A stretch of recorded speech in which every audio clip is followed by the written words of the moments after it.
Welcome back to my channel. आप सभी का स्वागत है मेरे एक नए वीडियो में।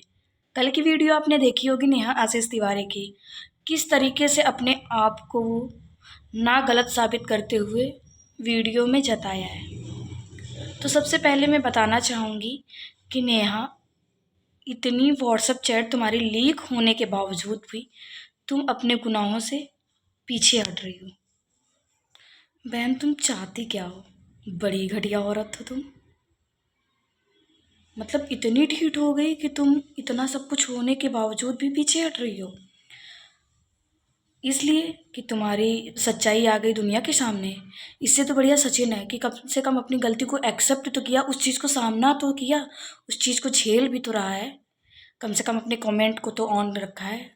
तुम क्या कह रही हो कि मैं उसको सज़ा दिलाकर रहूँगी? मेरी मेरी इज्जत को उसने तार तार किया है। तो सबसे पहले मैं बता दूँ कि खिलवाड़ तो तुमने मनीषा के साथ किया, तुम दोनों ने, कि इस भाई बहन के रिश्ते के पीछे इतने जलील रिश्ता रखा, उसके साथ इंसाफ हुआ है। तो तुम दोनों को सज़ा मिलनी चाहिए, ना कि सचिन को। तुम दोनों ने गलत किया है तो इस चीज़ को एक्सेप्ट करो, क्योंकि दुनिया के सामने आ चुका है। इतनी व्हाट्सएप चैट लीक हो गई है, इतना सब कुछ आने के बावजूद भी तुम पीछे हट रही हो, इसलिए कि तुम्हारी इज्जत नीलाम हो गई। इसलिए तुमको बड़ा तुम्हारी सच्चाई आ गई तो तुम बड़ा तिलमिला उठी। और उस बेचारी से पूछो कि तुम दोनों ने उसके पीठ पीछे क्या किया है। भाई बहन का रिश्ता रखकर एक रिलेशन में रहे हो, और तुम बड़ी बात कर रही हो कि मेरी वजह से मेरे घर में इतनी प्रॉब्लम आई, मैं अपने आप को कभी माफ़ नहीं कर पाऊँगी। तो सबसे पहले मैं बता दूँ, तुम इतनी इज्जतदार होती ना तो तुमको पहले सोच लेती। इतना सब कुछ करने के बावजूद इंसान होता है कि हाँ, सोचता है कि कभी चोरी छुपती नहीं है, तो वैसे वही सोच लेती कि चोरी छुपती नहीं है। तो अपनी इतनी इज्जतदार ना बनो जितनी इज्जतदार तुम हो नहीं। सचिन भी उतना गलत है, क्योंकि सचिन ने भी गलत किया है। और तुमसे बस यही निवेदन है कि तुम अपने कमेंट ऑन कर दो बस। अगर तुम इतनी अच्छी हो, तुम इतनी इज्जतदार हो, इतनी समझदार हो, तुमने ये सब गलत नहीं किया है, तो तुमने कमेंट क्यों ऑफ रखे हैं? ऑन कर दो, गालियाँ पढ़ने दो। भाई, अगर मैं गलत नहीं हूँ तो मुझे फ़र्क नहीं पड़ना चाहिए? मुझे तो नहीं फ़र्क पड़ना चाहिए, कुछ भी कोई सामने वाला बोल के चला जाए। अगर तुम गलत हो तभी तुम उस चीज़ से पीछे हट रही हो, इसीलिए तुमने कमेंट को ऑफ रखा है, वरना गालियाँ पढ़ने दो। और तुम्हारे पति ने एक 2 दिन पहले वीडियो डाली थी, उसमें बताया है कि मैं बहुत परेशान हूँ, मेरी दवा चल रही है, मेरे घर में सब बीमार हैं, और उसके ही 1 दिन बाद वीडियो पड़ती है जिसमें नोटें गिनी जा रही हैं। जबलपुर की आकांक्षा की वीडियो में देखा है मैंने, और तुम जबलपुर की आकांक्षा को बहुत पहले से जानती हो, जबकि आशीष जी थे। तो इससे पता चलता है कि तुम सुमित जी को भी आशीष जी के टाइम से ही जानती हो, और बताया जा रहा है कि तुम्हारा रिलेशनशिप सुमित महल के भी साथ था, इसलिए उनकी शादी अभी तक नहीं हुई। कुछ लोगों ने एज को पता किया कि उनकी शादी हो चुकी है, तो शादी उन्होंने इसलिए ही नहीं की क्योंकि नेहा से उनको प्यार हो गया था। और जगत दीदी, जो कि 14+ हैं, 40+ हैं, और ये 35 साल के हैं।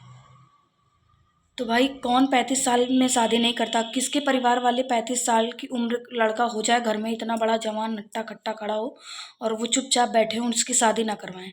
तो इससे पता चलता है कि तुम कितनी घटिया, और तुम्हारे उस सो कॉल्ड पति, उसकी भी सच्चाई आ चुकी है कि आगे सामने कैमरे के आगे क्या बोलता है, पीठ पीछे क्या करता है।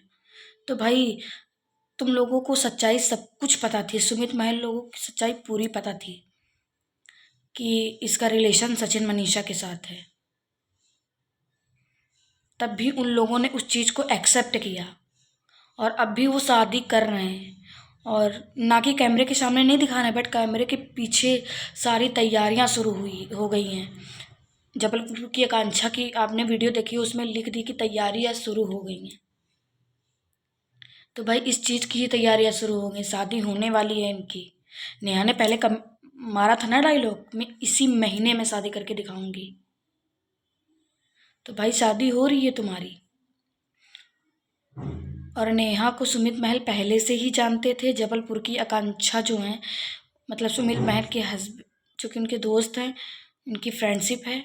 और जबलपुर जब नेहा गई थी तो यही इंसान, मतलब जो जबलपुर की आकांक्षा है, उनके पति ही और उन जबलपुर की आकांक्षा दोनों लेने गए थे उसको, पिक करने गए थे, तब उसको घर में पहुंचाए थे।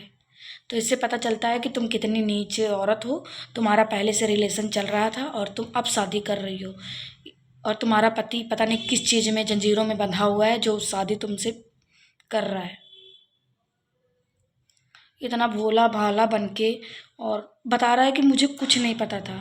तो ये चीज़ें 2-3 महीने पहले से चल रही हैं। विवाद 2-3 महीने पहले से सोशल मीडिया पर चल रहा है। तुम्हारी बहन भी सोशल मीडिया पर है, तुम्हारा दोस्त भी सोशल मीडिया पर है। अब ये न छुपाना कि हाँ मेरा भाई अभी सोशल मीडिया पर है, मेरा दोस्त अभी सोशल मीडिया पर है। सोशल मीडिया पर अभी आया होता तो पीछे जो तुम्हारे दोस्त के silver play button, gold play button इतनी जल्दी नहीं आ जाते हैं। तो इससे पता चलता है सोशल मीडिया पर काफ़ी दिनों से हैं और उनको सब कुछ पता था ये सब। और इतने भोले ना बनो जितने भोलने बनने की कोशिश कर रहे हो। जितना तुम चकमा दे रहे हो सबके, उतनी ही समझदार यहाँ पर ऑडियंस है और सब कुछ समझ चुकी है कि तुम लोग दूसरों को बेवकूफ़ बना रहे हो। तो बेवकूफ़ बनाना बंद करो। वीडियो में इतना ही। अगर मेरी वीडियो अच्छी लगे तो लाइक कमेंट और शेयर कर देना। चैनल पे नए हो तो सब्सक्राइब कर लेना। कमेंट में ज़रूर बताना कि सुमित महल की सच्चाई, पीछे का मुखौटा ऐसा है या नहीं, मतलब सामने से अच्छा पीठ पीछे बुरा है कि नहीं, कमेंट में ज़रूर बता देना। और सिर्फ सचिन को नहीं, नेहा को भी सज़ा मिलनी चाहिए, क्योंकि इस जुर्म के हकदार दोनों हैं। दोनों ने गलत किया है। एक महिला के साथ, बड़ी महिला के ऊपर उठे, उस महिला से पूछो, मनीषा के साथ पूछो, उसने तुम दोनों ने क्या किया है।